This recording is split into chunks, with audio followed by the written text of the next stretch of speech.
बिस्मिल्लाहिर्रहमानिर्रहीम। स्टूडेंट्स, आज हम chapter number 3 of good bye Mister Chips discuss करने जा रहे हैं। तो good bye Mister Chips chapter number 3, first of all we will discuss the summary outline of this chapter and after that we will discuss the important questions for examination point of view. हाँ जी, chapter 3 summary outline.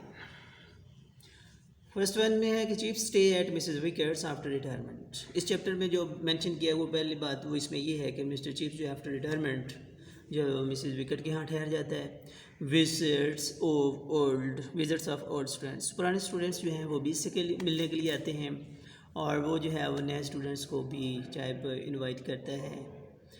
इसके अलावा जो है वो contents of the chiefs room, यानी कि जो कुछ चिप्स के रूम में जो मिसेस विकेट ने उसको दिया था उसके अंदर क्या था, लातीनी और यूनानी ज़ुबान के हवाले से बुक्स थी, हिस्ट्री, तारीख से रिलेटेड डिटेक्टिव नावल्स, जासूसी नावल थे एंड सम फोटोग्राफ्स, और कुछ जो थे वो फ़ोटो थी, तस्वीर थी, offer a reflection of his profession, जो कि उसके प्रोफेशन की अक्कासी करती थी।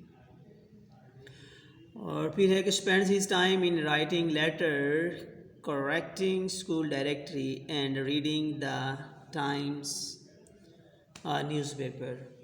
क्या है कि वो ख़त लिखने में और स्कूल की जो डायरेक्टरी उसकी करेक्शन करने में और टाइम्स न्यूज़पेपर पढ़ा करता, इस तरह उसका वक्त गुजरता रहता था। आगे आते हैं स्टूडेंट्स हम चैप्टर 3 के शॉर्ट आंसर क्वेश्चन की तरफ। Who was Mrs. Wicket? Mrs. Wicket कौन थी? What job did Mrs. Wicket do at Brookfield? Brookfield में उसकी क्या मुलाजमत थी? तो Mrs. Wicket was the owner of the house where Chips lived across Brookfield. तो आफ्टर रिटायरमेंट मिस्टर चिप्स ने जिस स्कूल में जिस घर में रहायश रखी वो मिसेस विकेट उसकी मालिक थी और ये ब्रुकफील्ड के अपोजिट साइड पे था। She had been in charge of the liner room at Brookfield school, और वो ब्रुकफील्ड स्कूल में वो जहाँ पे वो चूँकि बोर्डिंग स्कूल था तो बोर्डिंग स्कूल में वो बच्चों की ड्रेसिंग और उनके वो बिस्तर वगैरह के हवाले से यकीनन स्टोर रूम में जो उनको अरेंज करने के लिए ज़रूरत होती है तो वो ये जॉब उसकी थी लाइनर रूम में। सेकेंड क्वेश्चन है कि what kind of books did Mr chips have in his room, अपने कमरे में वो कैसी बुक्स वो पढ़ा करता था। और what kind of books did chips read, या यूँ कह लें कि चिप्स जो था वो कैसी बुक्स पढ़ता था।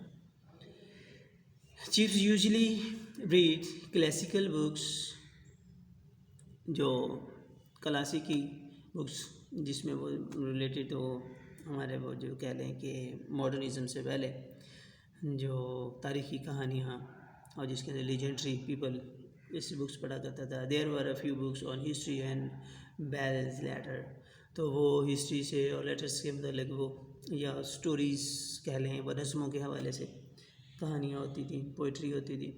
There was also a pile of cheap detective novels in his room, और उस कमरे में डिटेक्टिव नावल जो सस्ते होते थे उनका भी ढेर लगा पड़ा रहता था।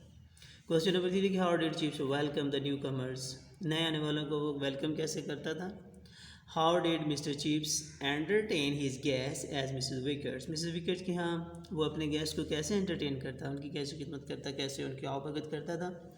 और यह क्वेश्चन इस तरह से भी पूछा जा सकता है कि write an note on Chips hospitality, उसकी मेहमान नवाजी, हॉस्पिटैलिटी मेहमान नवाजी पर आप नोट लिखिए। तो आंसर में यूँ कहेंगे कि Chips was a very hospitable man, hospitable मेहमान नवाज, बहुत मेहमान नवाज था।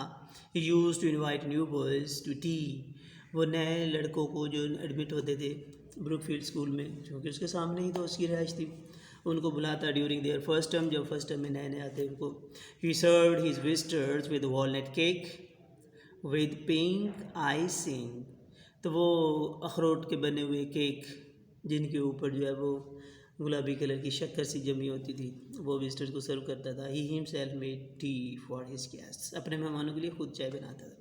तो ये उसकी हॉस्पिटैलिटी है, ये उसकी इंसान दोस्ती है, ये उसकी ग्रेटनेस है।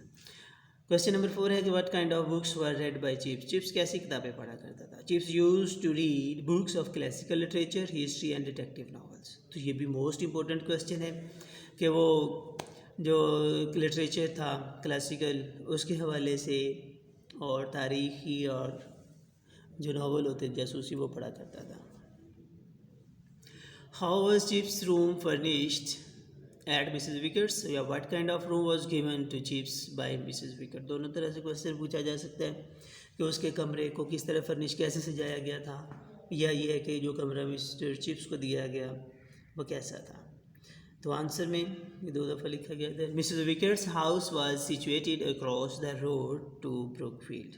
मिसेज विकेट का घर ब्रुकफील्ड के अपोजिट डायरेक्शन पे सड़क के दूसरी तरफ था। The house itself was ugly and showy.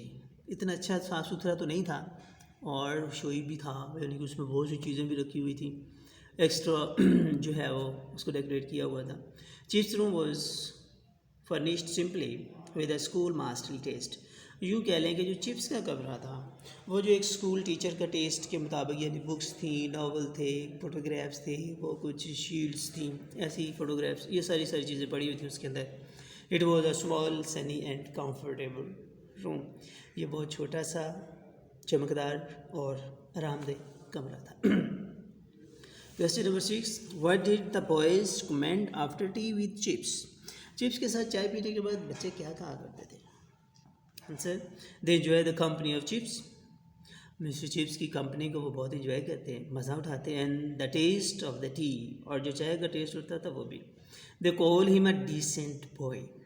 अब ये देखें कि after retirement when he was an old person और he is called decent boy, इसका मतलब ये था कि he was very active and agile, very decent even at old age. They make fun of how chips remember when to push them off. और वो इस चीज़ से भी बड़ा एंजॉय करते थे कि वो चिप्स कैसे उनको कहा करता था कि चले अब आपकी क्लास का टाइम हो गया, दौड़े यहाँ से, और उनको भगा देता स्टडी में। यानी there was no compromise on studies. Who was Collingwood, ये भी मिस्टर चिप्स का एक स्टूडेंट था। Collingwood had been a very naughty student at Brookfield in 1902। 1902 की बात, तो ये बहुत शरारती स्टूडेंट हुआ करता था। He was killed in Egypt। Egypt में ये मारा गया जंग में। Once chips thrashed him for climbing onto the gymnasium roof to get a ball out of the gutter। और एक दफ़ा चिप्स ने इसकी सज़ा दी, इसकी खूब पिटाई की, थप्पड़ मारे इसको, क्योंकि जिम्नेजियम की छत पे चढ़ गया था एक बॉल लेने के लिए, गटर से निकालने के लिए। और चिप्स ने इसको इसलिए मारा कि अगर इसको चोट लग जाती, ज़्यादा नुकसान होता तो फिर क्या होना था। तो यहाँ पर भी फिर वही पहले वाली बात कि punishment was for positive thinking. He won a DSO and became a major in the British army. तो ये DSO भी हुआ, मेजर, और ब्रिटिश आर्मी में मेजर भी बना। उसके बाद जो है he was field in Egypt. तो यहाँ पे आप अगर चाहें तो 1 से स्टार्ट जो है वो इसको कर सकते हैं कि once Chips thrashed him for climbing. यहाँ से ऊपर वाले अगर नहीं करना चाहें तो उसको ना भी करें, खैर है। What was the financial condition of Mister Chips after retirement. Retirement के बाद उसके माली हालात कैसे थे। Mister Chips had no financial worries. इसको माली तौर पे कोई परेशानी नहीं थी। His pension was enough. उसकी पेंशन काफ़ी थी। He had also saved money. उसने पैसे भी बचा कर रखे हुए थे। बड़ी हैरत की बात है वैसे ना। He could afford everything and anything he wanted। जो कुछ वो चाहता वो उसको हासिल कर सकता था। यानी he had a sufficient amount of money to purchase, to buy the things according to his own wish। Question number 9 के what kind of books did Mr. Chips have in his room। उसके कमरे में कैसी कैसी books पड़ी हुई थी, और what kind of books did Chips read, कैसी किताबें पढ़ा करता था।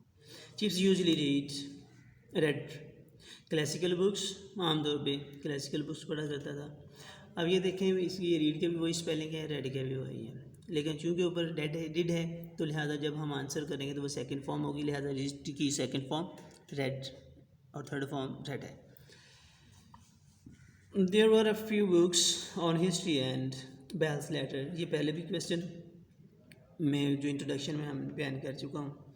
There was also a pile of cheap detective novels in his room. तो उसके कमरे में डिटेक्टिव नावल भी काफ़ी पड़े होते थे। तो डियर स्टूडेंट्स, ये आंसर क्वेश्चन थे चैप्टर नंबर 3 के। और इसके अलावा अगर फिर भी आपको कोई इशू हो तो यहाँ पे मेरा ये सेल नंबर है, मेरा ईमेल है, आप कांटेक्ट कर सकते हैं। तो लिहाजा एक सफिशिएंट टाइम दीजिए अपनी स्टडीज़ को। तो इसी में आपकी बेहतरी है, इसी में आपकी भलाई है। ओके जी, अल्लाह हाफिज़।